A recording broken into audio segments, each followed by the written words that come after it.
സാന്നിധ്യം കൊണ്ട് സദസ്സിനെ സമ്പന്നമാക്കിയ എല്ലാവർക്കും എന്റെ വിനീതമായ നമസ്കാരം. നൂറുകണക്കിന് ക്യാമറകളും പോലീസും നിയമങ്ങളും ഒക്കെയുള്ള ദൈവത്തിന്റെ സ്വന്തം നാടാണ് നമ്മുടെ കേരളം.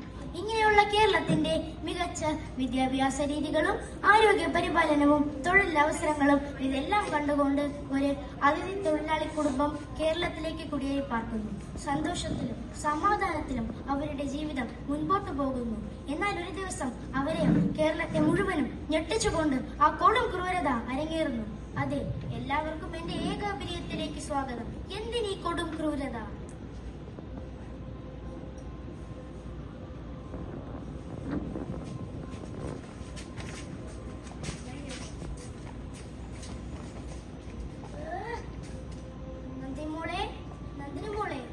മോളിത് എന്തെടുക്കുവാ? മാമൂക്ക് മിഠായി വാങ്ങി തരട്ടെ? മോൾ ആരോടും ഒന്നും പറയണ്ട, മാമന്റെ കൂടെ വന്നാൽ മാത്രം മതി. വാ വാ മോളെ.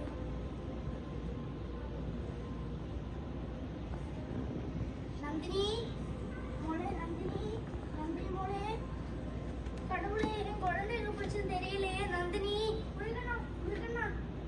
എന്താ രുക്മിണി? എന്നെ നന്ദിനി മോളെ കണ്ടില്ല. ഞാൻ വേലക്ക് പോയിട്ട് തിരിച്ചു വന്നപ്പോൾ എന്റെ മോളെ കണ്ടില്ല. ശരി, നീ പേടിക്കരുത്. നന്ദിനി മോളെ, നന്ദിനി മോളെ, നന്ദിനി. അയ്യോ കടവുളെ, കൊണ്ടെന്ന് പിടിച്ചത് തെரியலே. നന്ദിനി എന്താടി ഇവിടെ ഒരു ബഹളം? നിങ്ങൾ വന്നു, നമ്മുടെ നന്ദിനി മോളെ കണ്ടില്ല. അവളെവിടെ? എവിടെയെങ്കിലും കാണാം? ഇല്ല, അവൾ ഇവിടെ ഒരിടത്തുമില്ല.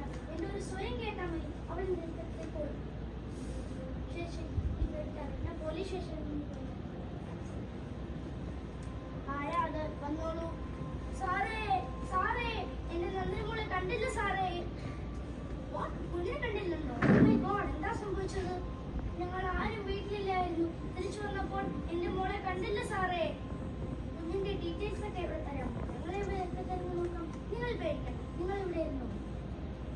അങ്ങനെ ദിവസങ്ങൾ കടന്നു പോയി. ഒരു ദിവസം ജദർകരിയ മാർക്കറ്റിൽ വെച്ച് ഒന്ന് മാറി നിൽക്കണോ, സതീശ ഒന്ന് മാറി നിൽക്കണോ, കുഞ്ഞിന്റെ അമ്മ ഒന്ന് കാണിക്കും.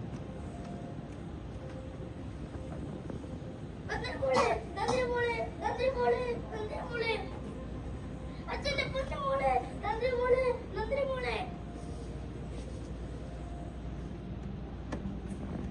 നമസ്കാരം. കേരള മനസാക്ഷിയെ ഞെട്ടിച്ചുകൊണ്ട് വീണ്ടും ഒരു കൊടും കൃത്യം അരങ്ങേറിയിരിക്കുന്നു. വെറും 5 വയസ്സ് മാത്രമുള്ള നന്ദിനി എന്ന പിഞ്ചുബാലിക അതിദാരുണമായി കൊല്ലപ്പെട്ടിരിക്കുന്നു. ഏതായാലും പ്രതിയെ എത്ര വേഗം പിടിക്കുമെന്ന് നമുക്ക് വിശ്വസിക്കാം. കൂടുതൽ വിവരങ്ങൾക്കായി നമ്മുടെ ചാനൽ തുടരുക. എന്റെ ദൈവമേ, നീ കേട്ടോ? നമ്മുടെ ശരവണനെ നന്ദിനി മോളെ കൊന്നു. അപ്പനും മോളും പോലത്തെ എന്തായിരുന്നില്ലേ? ഇതാ മറ്റുള്ളവർ പറയുന്നത്. ഒത്തോളത്തിനും കുടിച്ചോളത്തിനും വിശ്വസിക്കുന്നു. ഇപ്പൊ കണ്ടില്ലേ?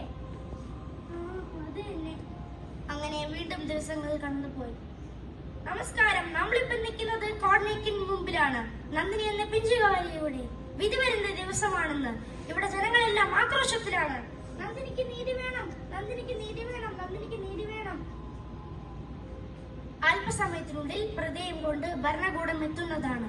ഏതായാലും കുട്ടിയുടെ അച്ഛൻ നമ്മോടൊപ്പം ചേരുന്നുണ്ട്. നമുക്ക് അദ്ദേഹത്തെ അച്ഛനെ ചോദിച്ചു നോക്കാം. പറയൂ സർ. ഞാൻ എന്ത് പറയാനാ മേഡം? എന്റെ കുഞ്ഞനുഭവിച്ച ഒരു വേദനയുടെ പകുതിയെങ്കിലും അവൻ അനുഭവിക്കുവോ? ദൈവത്തിന്റെ സ്വന്തം നാടാന്നൊക്കെ പറഞ്ഞിട്ട് കേരളത്തിൽ പ്രത്യേകിച്ച് വേറെ മാറ്റമൊന്നും ഇല്ലല്ലോ സാറേ. എന്റെ മോൾക്ക് നീതി കിട്ടില്ലേ സാറേ? അവന് തൂക്ക് കയറി തന്നെ കിട്ടണം. അതാണ് ഞങ്ങളുടെ ഓരോരുത്തരും ആഗ്രഹം സാറേ. എന്റെ മോൾക്ക് നീതി കിട്ടില്ലേ സാറേ? എന്റെ മോൾക്ക് നീതി കിട്ടില്ലേ സാറേ? അതെ, ശരിയാണ്. എവിടെ ഗോവിന്ദചാമി, എവിടെ കിരൺ? സൗമ്യ പോലെയും ദിശയെ പോലെയും ജീവിച്ചു കൊതി തീരാത്ത ഒരു പെൺകുട്ടിയുടെ ഇടയിലേക്ക് ഇതാ ഇപ്പോൾ കൊച്ചു നന്ദിനിയും. ഏതായാലും ഒരു ചോദ്യം മാത്രം ബാക്കി. ഇനിയും എത്ര ദിവസം, ഇനിയും എത്ര നന്ദിനിമാർ? നന്ദി, നമസ്കാരം.